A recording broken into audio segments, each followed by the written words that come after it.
May I come in, sir? Good evening to all board members. Good evening, sir. Thank you so much, sir. You are practicing lawyer? No, sir. I am not practicing lawyer.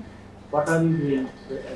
I am devoting for मैं ज़्यादातर पढ़ाई में ही समय देती हूँ, जिसमें मैंने RJS की तैयारी करी है 2017 के बाद से। आपका इंटरेस्ट किधर रहता है? Civil, criminal? ऐसा जैसे डेवलपमेंट ऑफ इंटरेस्ट नहीं है, मुझे सारे लॉज सभी इक्वली पसंद है। ये मॉर्गेज कितने टाइप का होता है? सर मॉर्गेज जो है सिंपल मॉर्गेज, कंडीशनल मॉर्गेज, यूसुफ फैक्चरिंग mortgage, English mortgage, deposit of title deed and anomalous mortgage, 6 type of mortgage. Lis pendens क्या है?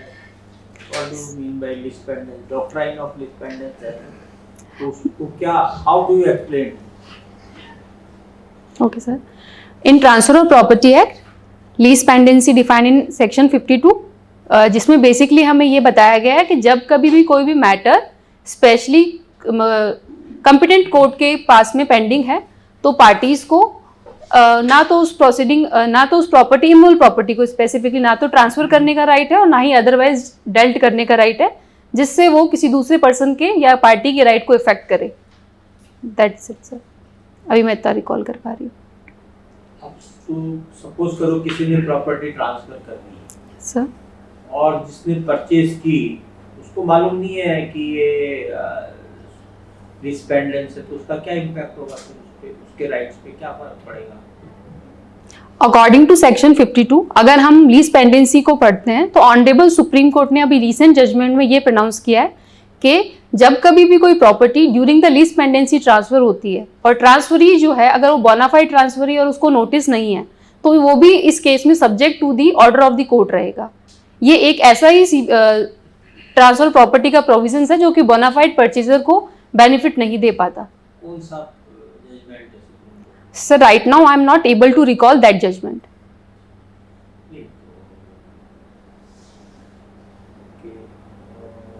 What is difference in criminal law and tortious law? tortious law, criminal law जो है basically हमारे जितने भी criminal के प्रावधान हैं जैसे कि आईपीसी और उसमें जितने भी ऑफेंस है उसमें डील करता है।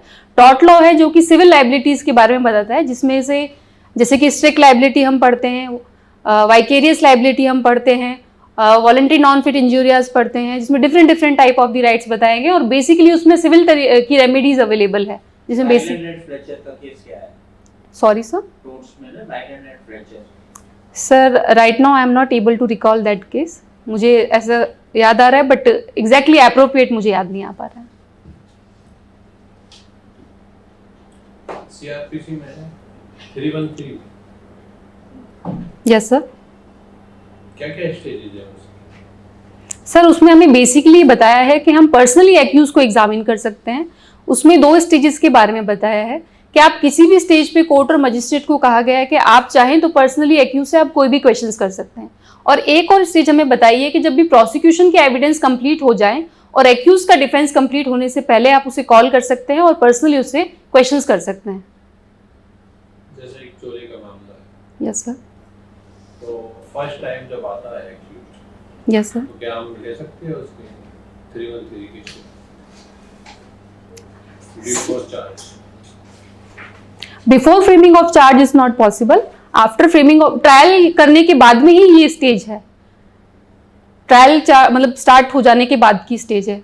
अभी जितना मैं रिकॉल कर पा रही हूँ या जितना कलेक्टर ऑफ नॉलेज कर पाती हूँ। 319 में क्या क्या प्रोविजंस हैं? सर 319 जो है हमें इसमें बताया गया है कि जब कभी भी कोई भी मजिस्ट्रेट्स या कोर्ट जब कभी ट्रायल कर रहे होते हैं और उनको एविडेंस से ये अपीयर होता है कि जब हम ट्रायल एक्यूज पर्सन जो है वो कोई दूसरा एक्यूज है जिसका हमें ट्रायल चलाना चाहिए तो इस केस में उसके अगेंस्ट में ट्रायल चल सकता है और उस पर्सन के अगेंस्ट में प्रोसीडिंग चलेगी इन अ सेम मैनर में जिससे कि वो फर्स्ट टाइम पे एक्यूज था। क्या गाइडलाइंस है सुप्रीम कोर्ट की? सर 2 मिनट थोड़ा सा रिकॉल कलेक्ट कर पाऊँ सर, मैं थोड़ा सा टाइम चाहिए कलेक्ट कर पाऊँ। Sir I am not able to collect the guidelines of honourable supreme court. अमूमन जो है ना इस सेक्शन का बड़ा मिसयूज होता है। Yes sir. खासतौर से 498 के मामले में इसी तरह के फैमिली डिस्प्यूट्स यस सर। तो उसको देखना पड़ेगा। ओके सर, मैं डेफिनेटली जाके देखूंगी सर। सीपीसी में अपील के प्रोविजंस हैं। सर सीपीसी जब हम पढ़ते हैं इसमें हमें दो तरह की अपील्स के बारे में बताया गया है। फर्स्ट अपील 96 से लेके 99A तक है, सेकंड अपील 100 से लेके 103 तक सर है। तो फर्स्ट अपील तो हम उन्हीं कोर्ट में ऑर्डिनरी लाइज होंगी जैसा कि हमें प्रोवाइडेड किया गया है, और सेकंड अपील जो है वो हाई कोर्ट में लाइज होंगी। इन केसेस में अपील नहीं होती। सर किन केसेस में एवरी डिग्री से अपील होगी ये तो सर बता रखा है, पर हर ऑर्डर्स की अपील हो ये नेसेसरी नहीं है। इसके लिए हमें स्पेसिफिकली हमें ऑर्डर 43 में जो 18 रूल्स बता रखे हैं उनको देखना होगा, और सेक्शन 104 जो सीपीसी का है उसे देखना होगा। उसके अकॉर्डिंग ही हमें उन ऑर्डर्स की अपील करनी होगी। 100 की अपील जो होगी वो कितने ग्राउंड्स पे होगी? So substantial question of law पे अपील होगी। सब्सटेंशियल क्वेश्चन ऑफ लॉ से क्या मतलब हुआ? According to honourable supreme court, substantial question of law वो एक वह क्वेश्चंस हैं जिसमें किसी लॉ का क्वेश्चंस 2 और मोर हाई कोर्ट्स में पेंडिंग है और सुप्रीम कोर्ट की कोई एप्रोप्रिएट गाइडलाइंस नहीं है, तो इस केसेस में हम उसको एज अ कंसीडर कर सकते हैं substantial question of law. Example देके बता सकते हो उसका? Like whether court have a jurisdiction to deal in limitation law, whether some अभी रिकॉल नहीं कर पा रही हूँ मैं लिस्ट को। सीपीसी में 2 अमेंडमेंट, एक 1999 यस और सर। एक 2002। Yes sir. इन दो अमेंडमेंट में कॉमन बात क्या थी? इनकी कॉन्स्टिट्यूशनैलिटी को चैलेंज किया गया था, और कॉन्स्टिट्यूशन सीपीसी की बात कर रहे हो? सर सॉरी, कॉमन क्या था? कॉमन ये था कि ये दोनों एक ही केस लॉ से आई थी, मतलब Salim advocate. Sorry sir. Coming force इनका एक ही था। Okay sir. किस कमेटी की रिकमेंडेशन से आए थे? Sir sorry sir, I am not able to recall this committee. Malimath, justice Malimath committee. Okay sir. अच्छा, स्ट्रिक्ट लायबिलिटी, क्या आईपीसी में ऐसा कोई सेक्शन है जो स्ट्रिक्ट लायबिलिटी की बात करता है, जहां स्ट्रिक्ट लायबिलिटी इंटरप्रेट हो रही है? Yes, strict liabilities as appropriate IPC में डिफाइन नहीं है, बट सेक्शन 34 और 149 के अंदर हम स्ट्रिक्ट लायबिलिटीज को एज इम्पोज कर सकते हैं, जिसमें आप 2 और मोर पर्सन करके कोई अगर ऑफेंस करते हैं, उनके बीच में अगर कॉमन इंटेंशन या कॉमन ऑब्जेक्ट अगर स्टैब्लिश हो जाती है तो हम इस केस में स्ट्रिक्ट लायबिलिटी इम्पोज कर सकते हैं। स्ट्रिक्ट लायबिलिटी का मतलब क्या है जो आपने 34 और 149 के अंदर दिया है? स्ट्रिक्ट लायबिलिटी में strict liability, strict liability means such kind of a liability in which a mens rea is not there. Mens rea is not there and we punish some person उसके कंडक्ट के according, भले whether ही has a bona fide intention, उसमें intention matter नहीं रखती, mains रिया ना हो फिर भी हम एक्टिव सीएस के बेसिस पे हम उसको पनिश करते हैं। तो 34 के अंदर मेंस रिया नहीं होता? Sir definitely mains Riya sir is present in 34। तो अभी तो आपने स्ट्रिक्ट लायबिलिटी की कहा। क्लैरिटी और एब्सोल्यूट क्लैरिटी अलग-अलग चीजें हैं, और जो सब कुछ है वो अलग चीजें हैं। हाँ, ओके सर, मैं 2 मिनट लूँ सर, मैं रिकॉल करती हूँ स्ट्रिक्ट लायबिलिटी के बारे में।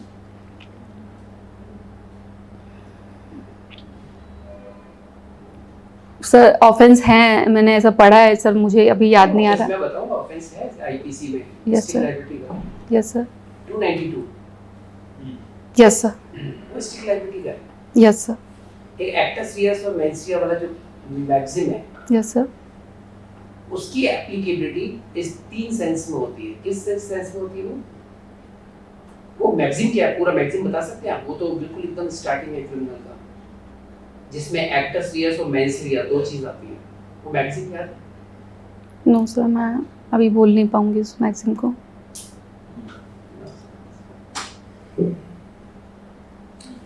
आपने अपनी हॉबी में बताया meditation. Yes sir. To my mother's Ghoomar dance. Ghoomar dance, so that's nice. तो मेडिटेशन में क्या करते हैं? सर मेडिटेशन जब मैं करती हूँ, बेसिकली ये मैंने ड्यूरिंग द प्रिपरेशन ही मैंने इसको स्टार्ट किया। ये जब मैंने स्टार्ट किया था मेडिटेशन करना, ये जब मैंने इसी पॉइंट ऑफ व्यू से किया था कि मोर फोकसिंग स्टडीज़ में हो सके, और इस मेडिटेशन में मैं अध्यात्म की तरफ ज़्यादा अपने आप को मेडिटेशन के थ्रू करती हूँ। स्पिरिचुअलिटी और जो रिलीजन है, is there any difference? Sir I am not aware of it spirituality तो एंड इसमें क्या करती है? इसमें मैं अपने आप को कनेक्ट टू गॉड करने की कोशिश करती हूँ कि I am taking positive vibe from my God. मेरे को परमात्मा पॉजिटिव वाइब्स दे रहे हैं, अपना आशीर्वाद दे रहे हैं, और साथ साथ में मैं सोचती हूँ कि जितने भी मेरे नेगेटिव एलिमेंट्स हैं जो मुझे नेगेटिव कर रहे हैं अपने गोल के लिए या अपनी लाइफ में किसी भी पर्टिकुलर एक्ट के लिए, वो सब जा रहे हैं और सब मेरे पॉजिटिव एनर्जी आ रही है और परमात्मा मेरे हर काम में मेरी हेल्प कर रहे हैं। ये तो आप सजेशंस दे रहे हैं अपने माइंड को। गॉड है। आई बिलीव इट कि गॉड है, मैं विश्वास रखती हूँ। किस फॉर्म में रखती है? एवरी फॉर्म में रखती हूँ सर। What's the nature? कैसा है गॉड? सर परमात्मा निराकार है, हम उन परमात्मा को किसी फॉर्म में डिफाइन नहीं कर सकते कि परमात्मा ऐसे दिखते हैं या वैसे दिखते हैं, तो मेरे लिए परमात्मा निराकार है। मतलब आपका तो एक तरह से एक प्रार्थना है, वो सुन रहा है उसको जैसे भी है। हाँ, मैं हाँ, बात परमात्मा से। हाँ, ओमनीप्रेजेंट के रूप में, आप ओमनीसेंट के रूप में। हाँ सर। ठीक है। टॉक टू मदर जो लिखा आपने, talk to mother, yes sir. ये क्या हॉबी हो सकती है? सर हॉबी वो होती है जिससे हमारा मन खुश हो, सेटिस्फेक्शन हमें मिले। तो जब भी मैं अपनी मम्मी से या माता जी से बात करती हूँ मुझे बहुत सेटिस्फेक्शन मिलता है, और वो जब मुझसे बात करते हैं तो उन्हें भी मिलता है। तो हम दोनों की हॉबी है कि हम दोनों आपस में क्वालिटी ऑफ टाइम बिताते हैं। और इसमें हॉबी की क्या बात है? सर इसमें यही हो गया कि सर हम अच्छी बातें कर पाते हैं, वो मुझे मोटिवेट कर पाती है, और ये काफ़ी लंबा टाइम रहा है कोरोना के टाइम भी, और इसमें डीमोरलाइज होना भी मेरा काफ़ी था। तो उनसे बात करके उन्होंने मतलब मेरे को काफ़ी सेटिस्फाइड किया, तो मैं उन्हें हमेशा हॉबी में लेके चलती हूँ कि मेरे माता जी से मेरी बात होती है तो इट्स माय हॉबी कि मैं डेली उनसे बात करना पसंद करती हूँ। हॉबी प्राइमरी है या सेकेंडरी होती है? सर मुझे लगता है कि आपकी जो हॉबीज है वो आपका परिदृश्य, आपका एक तरीके से आप व्हाट यू आर वो आपको शो करती है। तो मेरे हिसाब से वो प्राइमरी है किसी भी पर्सन के लिए। प्राइमरी कैसे हो सकती है? जिसका नाम ही हॉबी हो।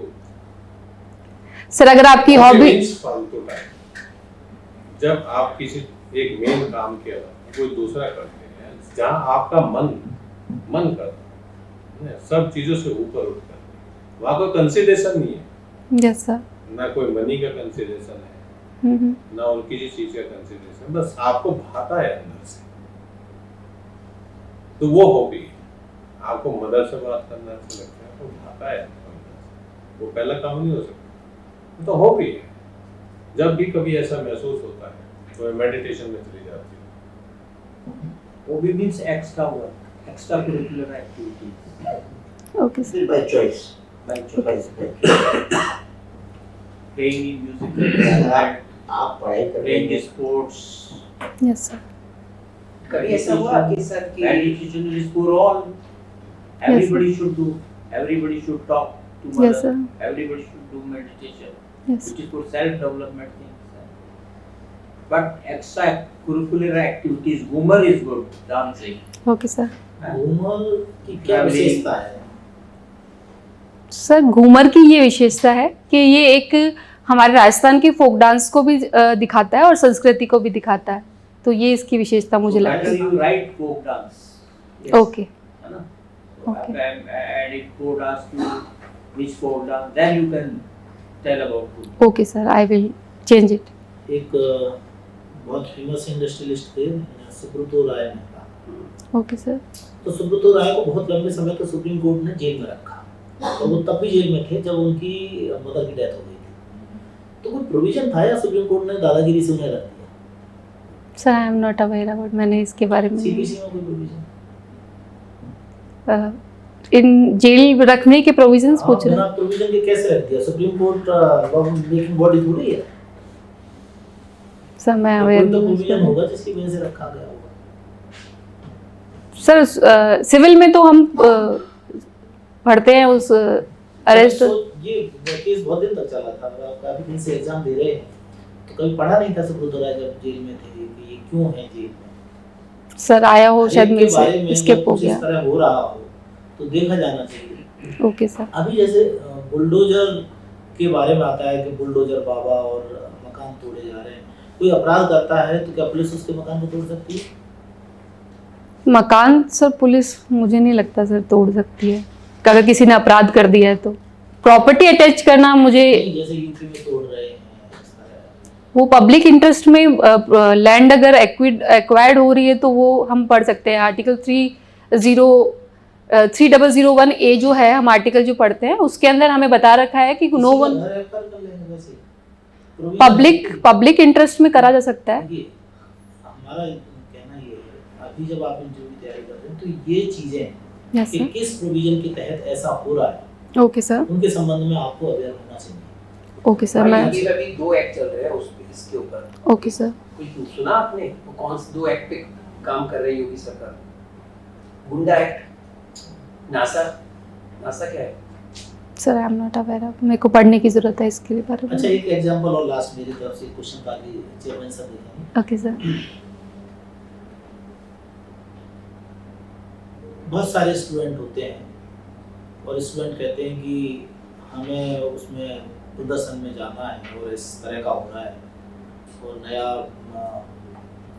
सरकार नई व्यवस्था लाई है और मेरे यहाँ से जाते हैं और जाके प्रदर्शन करते हैं और फिर वहाँ बस फूंक देते हैं। तो मुझे मैंने क्या अपराध किया? मैंने तो कहा भाई ठीक है, प्रदर्शन में जाओ, प्रदर्शन तो आपका एक अधिकार है, जा सकते हो। मैं नहीं गया उनके साथ, मैं यहीं हूँ। मैंने कहा शांतिपूर्ण प्रदर्शन करना, उन्होंने कहा शांतिपूर्ण करेंगे, लेकिन वहाँ उन्होंने बस फूंक दी। तो मैंने कौन सा अपराध किया? प्रोटेस्ट जो है, राइट टू प्रोटेस्ट हमारा फंडामेंटल राइट है, but it must be peacefully. अगर हम इसमें अनलॉफुली या फोर्स या वायलेंस यूज कर रहे हैं तो definitely it's an offence under section 146 of the IPC. Rioting हम कर रहे हैं और वेट सर, मैं थोड़ा सा और टाइम लेती हूँ सर। मैं सर 146 राइटिंग का ऑफेंस है, पनिश। मैंने कौन सा ऑफेंस किया? सर आपने भी राइटिंग में मैं था वहाँ पे। Sir 41 common object is necessary, not your presence is necessary. Common object 149। Sir 149 में तो कॉमन ऑब्जेक्ट ही बताया। हाँ। तो It मैं is- था वहाँ पे, मैं वो कैसे लगेगा मेरे पास? your active participation is not necessary in 149. In section 34 your active participation is necessary. In common intention, sorry sir, I am not able to. 141 में कहाँ था? IPC 141 sir IP sir. मैंने कौन सा ऑफेंस फाइन तो किया? करोगे ना उसको। हाँ आपने Unlawful assembly- अनलॉफुल असेंबली में आप अभी आपने देखा कोचिंग सेंटर्स के खिलाफ, उनके संचालकों के खिलाफ ऐसी कार्रवाइयां हो रही हैं यस सर। और खासतौर से यूपी में। और वो एक वार्निंग लेटर मेरे पास भी आया हुआ है। Okay sir. देखिए, जब आप सेक्शन 120 ए पढ़ते हैं यस सर, क्रिमिनल कॉन्स्पिरेसी। तो उसका प्रोविजो है, हमने तय तो किया कि हम शांतिपूर्ण तरीके से डेमोन्स्ट्रेशन करेंगे, लेकिन डेमोन्स्ट्रेशन अशांतिपूर्ण तरीके से हो जाता है तो जो लोग भी डेमोन्स्ट्रेशन में शामिल थे वो सब सारे कॉन्स्पिरेटर हैं। यस सर, ठीक है ना? Yes sir. सर सर आप चलिए, अब आपने आप कहा है तो 9-13 क्या है? इन विच सर लॉ ऑर्डर 9-13 सर, हमें उसमें एक्स पार्टी ऑर्डर को सेट असाइड करने के बारे में प्रोविजंस बता रखे हैं। 9-7 सर 9-7 एक्स पार्टी हियरिंग के बारे में बात करता है। वो तो डिग्री है ये और हाँ, वो एक्स पार्टी हियरिंग्स के बारे में बताता है और वो एक्स पार्टी डिग्री को सेट असाइड करना। 9-13 में एक्सपर्ट सर्टिफिकेट की एप्लीकेशन लगाई जाती है, तो उससे पहले भी कुछ उसकी प्रोसीडिंग क्या है? सर सबसे पहले एक्स पार्टी ऑर्डर देने से पहले कोर्ट अपने आप को सेटिस्फाइड करता है whether summon has been served to that person, और जब ये प्रूव हो जाता है कि समन सर्व पार्टी हो चुका कर दिया उसने, अब हम 9-13 की एप्लीकेशन लगा दी डिफेंडेंट पार्टी, तो क्या फॉर्मेलिटीज पूरी होगी court? he has only two grounds, कब that someone has not been served to him, and second is that he has a sufficient cause for not appearance at a date when a hearing is सबसे पहले court देखेगी कि इसकी copy